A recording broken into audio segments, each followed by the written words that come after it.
જળ યાત્રા આજે અહીંથી જગન્નાથ મંદિરથી નીકળી રહી અને તમે જોશો તો આ ગજરાજને શણગારવામાં આવે અને આ ગજરાજ જે છે એક પછી એક તમે જોશો તો ગજરાજ અહીંયા બહુ સારી રીતે એમને શણગારવામાં દર વર્ષ આવે એવી રીતે આ વખતે પણ ગજરાજને શણગારવામાં આવે છે। અહીંયા અખાડાના લોકો પણ દેખાય છે અને એના સિવાય ધજા લઈને લોકો હજારોની સંખ્યામાં અહીંયા ઊભા છે અને તમને બતાવીશું કે અહીંયા લાલ કલરના ધજા અને વ્હાઈટ કલરના ધજા લઈને લોકો જે છે અહીંયા ઊભા છે અને લોકોને અંદર જે ઉત્સાહ એ ઉત્સાહ અમને જોવા મળી રહ્યું છે। અહીંયા જોશો તો આ લાલ કલરના ધજા છે અને આગળ જોશો તો સફેદ કલરના ધજા અને ભગવાનની રથ એ રથ પણ અહીંયા મૂકવામાં આવ્યું છે। રથ જે છે નવું રથ બનાવવામાં આવ્યું છે અને રથને ખૂબ સારી રીતે શણગારવામાં આવ્યું છે। આજે ભગવાન જગન્નાથના જળાભિષેક એના પહેલાં જે કુંભ લઈને સાબરમતી નદીમાં જશે અને ત્યાંથી જળ લઈને આવશે ને એ જ જળથી ભગવાન જગન્નાથની જે છે જળાભિષેક 108 જે છે એ આપણે 27 × 9 કરીએ એટલે 108 થાય તો 108 કળશ અને 108 જે માળા હોય છે એવા 68 નદીઓના જળ એકત્રિત કરીને અભિમંત્રિત વૈદિક મંત્રો દ્વારા તેની અંદર જળ ભરવામાં આવે છે। એ જળથી ભગવાનનો વર્ષમાં એક જ વખત જ્યેષ્ઠાભિષેક કરવામાં આવતો હોય છે। તો આ રીતે જળયાત્રા નીકળે છે અને જળયાત્રાનું મહત્વ આ રહે। એના સિવાય જે છે ભગવાન આજે મોસાળ જાય છે આમના મોસાળ 15 દિવસ રોકાવા માટે આજના દિવસે ભગવાન પહેલા ગજવેશ ધારણ કરશે।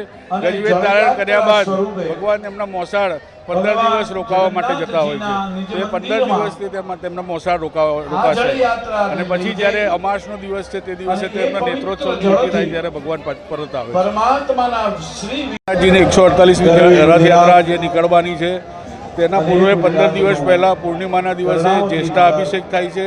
ભગવાનનો જે જ્યેષ્ઠાભિષેક થાય છે તેના માટે જળયાત્રા નીકાળવામાં આવે છે। એ જળયાત્રામાં દરેક તીર્થોનું જળ એકત્રિત કરવામાં આવે છે। વૈદિક મંત્રો દ્વારા તેનું દરેક તીર્થોનું જળ લાવવામાં આવશે અને તે જળ દ્વારા જ્યેષ્ઠાભિષેક ભગવાન શ્રી જગન્નાથજીનો કરવામાં આવશે। તો આ રીતે પ્રતિવાર્ષિક જળયાત્રાની અંદર દરેક પ્રતિવાર્ષિક જ્યેષ્ઠાભિષેક કરવામાં આવે છે।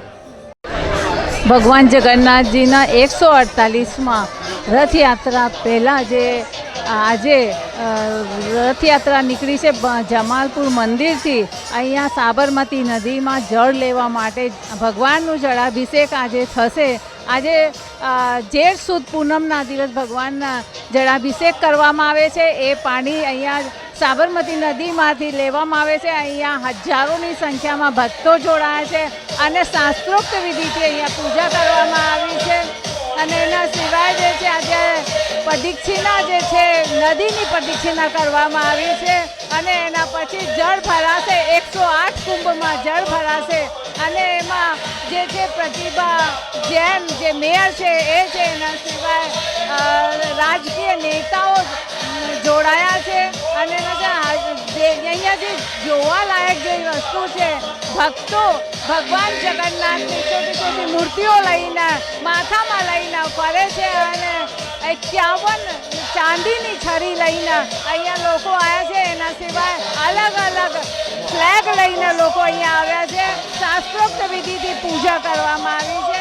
હું PT Parekh, Skynet media, Ahmedabad.